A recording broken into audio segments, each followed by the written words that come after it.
Konnichiwa, minasang. O genki desu ka? Welcome sa akong intermediate course niining akong channel. Hinapon tabay. Kung bag-o ka pa lang nagtuon og hinapon o ka limitado imong kasayuran sa Japanese particles, unsaon pag-conjugate og mga aditibo or basic verb conjugation, ug unsaon pagporma og usa ka Japanese sentence, palihog reviewha una ang playlist sa atong basic course nga naglangkob sa lessons 1 hangtod 31 ug tan-awa ang video lesson nga imong gikinahanglan. Kung okay ra ka, pues ato nang sugdan. Hajimemashou!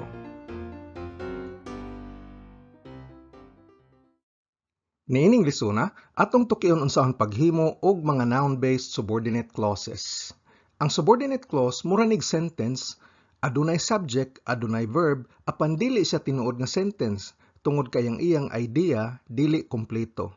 Sa in English, kasagaran nila magsugod sa mga pulong sama sa that, which, who, ug where. Ug sa Binisaya pa, magsugod ni sa nga. Pangalitan, ang pagkaon nga akong gikaon gahapon. Ang nga akong gikaon gahapon kay usa ka subordinate clause. Adunay subject, ako, ug verb gikaon nga nagsugod sa nga, apan dili siya kompleto nga sentence. Dili nato tukion niining lisuna ang mga subordinate clauses nga nagsugod sa when o sa Binisaya pa, dihang o diha nga. Kay usa kini katibok nga lesson sa hinapon.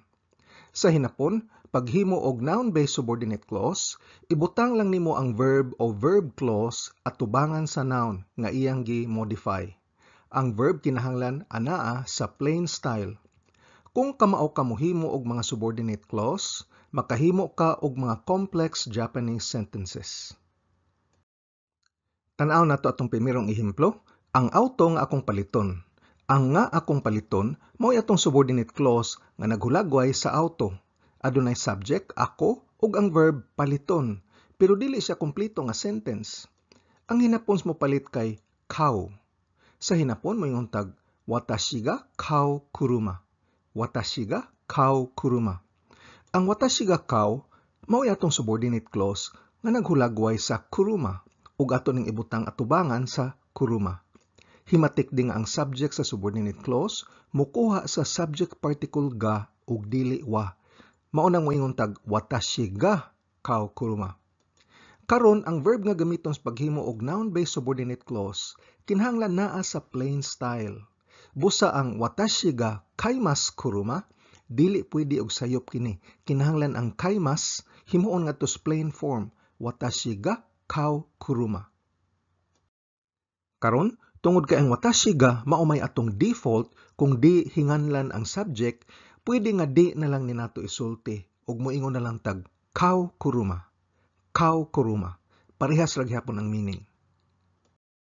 Atong usbon gamay ang atong ehemplo, ilisdan nato ngadto sa past tense ang auto nga akong gipalit. Ang nga akong gipalit mutukoy sa auto. Sa hinapon, kini mahimong katta kuruma. Katta kuruma. Himatik di nga ang verb anaa sa plain style, katta. Ang watashi ga wa na nato isulti kay masabtan raman.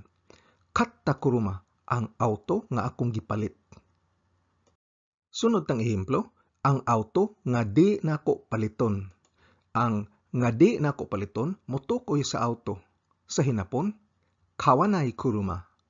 Kawanai kuruma. Ang kawanai nga pasabot di ko paliton kay ibutang atubangan sa kuruma. Kawanai kuruma. Ang auto nga di nako paliton. Ang auto nga wa nako palita. Ang nga wa nako palita mohulagway sa auto. Ug sa hinapon, kawanakatta kuruma. Kawanakatta kuruma. Ang kawanakatta mutukoy sa kuruma. Kawanakatta kuruma. Ang auto nga wa nako palita. Sunod tang ehemplo, ang auto nga pwede nimo paliton. Ang nga pwede nimo paliton mutukoy sa auto ug kini usa ka paghatag og permiso nga ato nang natuki sa miaging leksyon, leksyon 37. Sa hinapon moingon tag katte mo i kuruma. Katte mo i kuruma. Ang katte mo i mohulagway sa auto. Katte mo i kuruma. Ang auto nga pwede nimo o nako paliton. Nimo ba o nako ba? Hain ani ang gitukoy mo depende sa konteksto sa panagsulti. Ang auto nga di katugtan mo palit. Ang nga di katugtan mo palit motukoy sa auto ug kini usa ka pagdili nga ato nang estudyuhan sa leksyon 38. Sa hinapon moingon tag katte wa ikenai kuruma. Katte wa ikenai kuruma. Ang katte wa ikenai mohulagway sa kuruma. Katte wa ikenai kuruma. Ang auto nga di ka o ako tugtan sa pagpalit. Ako ba o ikaw ba mo depende sa konteksto sa pagistoryahanay. Ang auto nga akong napalit. Ang nga akong napalit mohulagway sa auto ug kini adunay gibating pagbasol. Ato na natuki unsaon pag-conjugate og pagbasol sa leksyon 42. Sa hinapon moingon tag katte shimatta kuruma. Katte shimatta kuruma. Ang katte shimatta motukoy sa kuruma. Katte shimatta kuruma. Ang auto nga sa dakong dimalas akong napalit. Gamit sa imong kasayuran sa pagbuhat og subordinate clause, pwede na ka mohimo og complex sentence sama sa ang auto nga akong paliton kay usa ka Toyota. Ang nga akong paliton nga gisuwat sa kolor nga asol motukoy sa auto. Kung atong tangtangon ang subordinate clause, ang mahabilin kay ang atong main clause nga gisuwat sa itom nga kolor ug kini ang auto kay usa ka Toyota. Ang hubad sinapon sa tibok sentence kay Kao kuruma wa Toyota desu. Kao kuruma wa Toyota desu. Ang kao atong subordinate clause mohulagway sa kuruma. Kao kuruma. Kao kuruma wa Toyota desu. Ang auto nga akong paliton usa ka Toyota. Atong himon og past tense ang verb sa subordinate clause. Ang auto nga akong gipalit kay dili maayo. Ang nga akong gipalit kay mulagway sa auto. Ug sa hinapon, katta kuruma wa yokunai desu. Katta kuruma wa yokunai desu. Ang katta mohulagway sa kuruma. Niining ehimpluha, ang subordinate clause motukoy sa direct object. Akong ihatag sa akong manghod nga babay ang auto nga akong gipalit. Ang nga akong gipalit motukoy sa auto nga mao ang atong direct object. Ang main sentence nga gisuwat sa itom kay akong ihatag ang auto sa akong manghod nga babay. Sa hinapon, ang tibok sentence, katta kuruma wa imoto ni yaru. Katta kuruma wa imoto ni yaru. Ang katta mohulagway sa kuruma. Og ang formal style, katta kuruma wa imoto ni yarimasu. Katta kuruma wa imoto ni yarimasu. Ang sentence, akong manghod nga laki mo drive sa auto nga akong gipalit. Ang nga akong gipalit motukoy sa auto nga mao gihapon ang atong direct object. Sa hinapon ang tibok sentence, Ototo wa watashi ga katta kuruma o unten shimasu. Ototo wa watashi ga katta kuruma o unten shimasu. Ang watashi ga katta motukoy sa kuruma. Og kinahanglan natong isulti ang watashi ga sa subordinate clause tungod kay kini nga subject lahi ra sa subject sa atong main clause nga mao ang akong manghod nga laki. Sa plain style, Ototo wa watashi ga katta kuruma o unten suru. Ototo wa watashi ga katta kuruma o unten suru. Karon mag-practice ta. Suway og hubad sa Binisaya kining mga sentences. Akong gisuwat ang in English ilawom sa hinapon aron dali ra nimong mahubad. Ang sentence, Tabeta ryori wa sushi deshita. Tabeta ryori wa sushi deshita. Ang tabeta mohulagway sa ryori. Sa Binisaya, ang pagkaon nga akong gikaon kay sushi.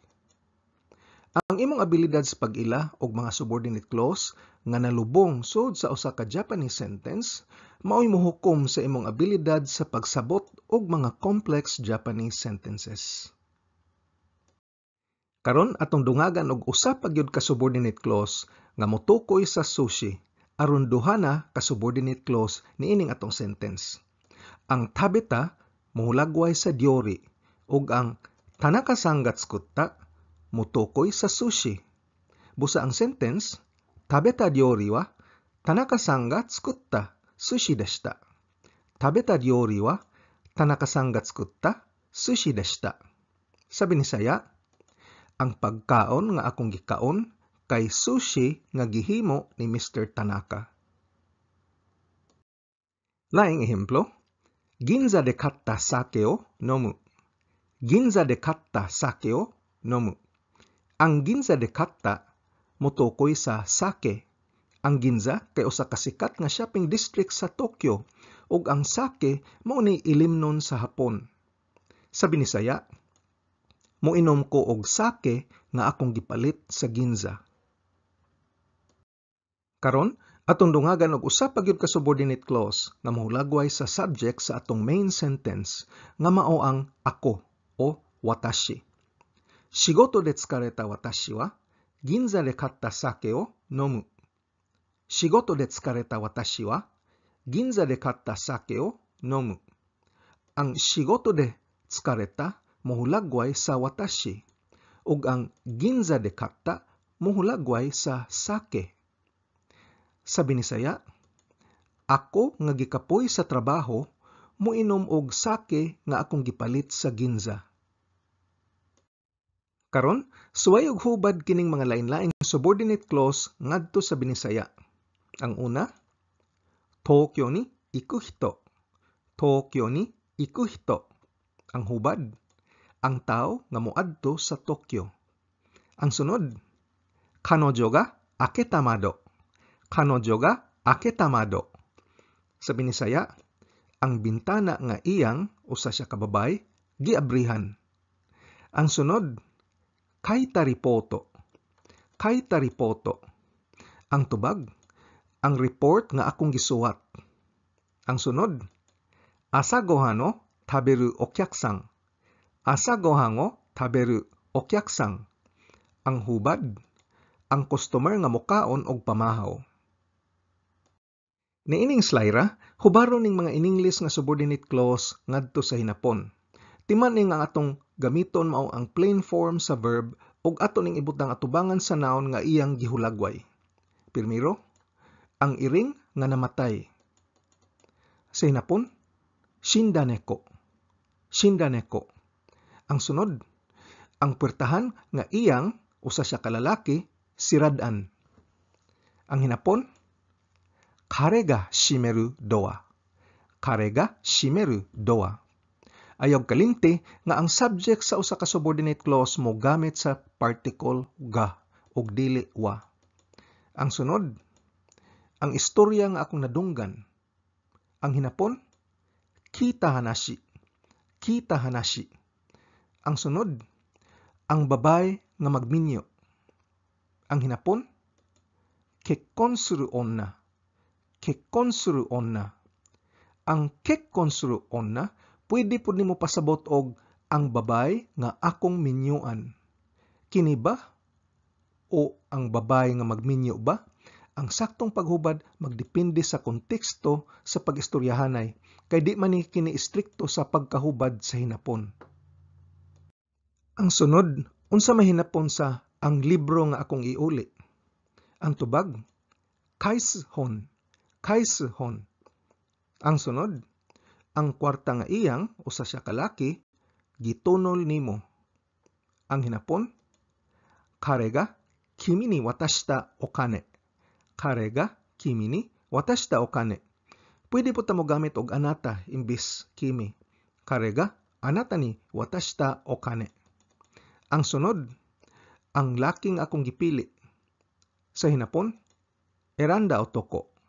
Eranda otoko. O ang katapusan, ang magasin nga iyang usa siya ka babay basahon. Ang hinapon, kanojo ga yomu zashi. Kanojo ga yomu zashi. Suma total ni ining lesona atong nakatunan unsaon paghimo og mga noun-based subordinate clauses. Gamiton ta ang noun sa pag-nominalize o paghimo og noun sa tibuok verb o verb clause. Ang usa ka subordinate clause adunay subject og verb apan dili usa ka sentence kay wa man kini kumpleto nga ideya. Apan gamit ang mga noun-based subordinate clause, makahimo ka na og mga complex sentences sa hinapon. Sa in English, ang mga subordinate clause gipangunahan og mga poong sama sa that, which, who, ug where. Sa Binisaya pa, magsugod kini sa nga akong kanon, nga akong gipalit ug uban pa. Ang pulo nga when musinyas pud ni og subordinate clause apan sa hinapon usa kini kadakong lesson busa ato ning lainon og tuki. Ang verb sa subordinate clause idiretso nato og butang atubangan sa noun nga iyang ihulagway ug ang verb kinahanglan anaa sa plain style. Pangalitan, ang tao nga mosulti og hinapon. Hubaron sa hinapon, nihongo hanasu hito. Ang nihongo hanasu motukoy sa hito. Inigkaton nimo ubang verb conjugation og modalities, pwede nimo silang gamiton isip subordinate clause aron makabuhat kag mas lisod ug mas komplikado nga mga Japanese sentences. Og diri natapos ang atong leksyon sa noun-based subordinate clauses. Ang atong sunod nga leksyon motuki sa paggamit og no og koto aron paghimo og ubang klaseng subordinate clause. Otsukaresama deshita. Kung arisgado kagyud makat-on og hinapon, importante kaayo nga mag-practice adlaw-adlaw. Gahinan gyud nimo og panahon. Kung nagsakay ka sa jeepney, naghuwat sa traffic, patubang sa trabaho o naglingkod ra ka sakyanan o kaha break time nimo sa trabaho, balik-balikin nig paminaw og tan-aw ang mga training videos. Tungod kay dili nako matudlo ang tanan, kinahanglan palambuang imong bokabularyo gamit ang libro, internet o app. Aduna ko'y link sa usa ka website nga adunay 9,000 essential Japanese words na akong ibutang sa ubos. Ang akong video series giplano ni para lig-on ang imong pundasyon sa pag-estudyo sa hinapon. Kaya og kalimti, pag-like, share ug subscribe. Nihongo no benkyo ni gambatte kudasai. Otsukaresama deshita.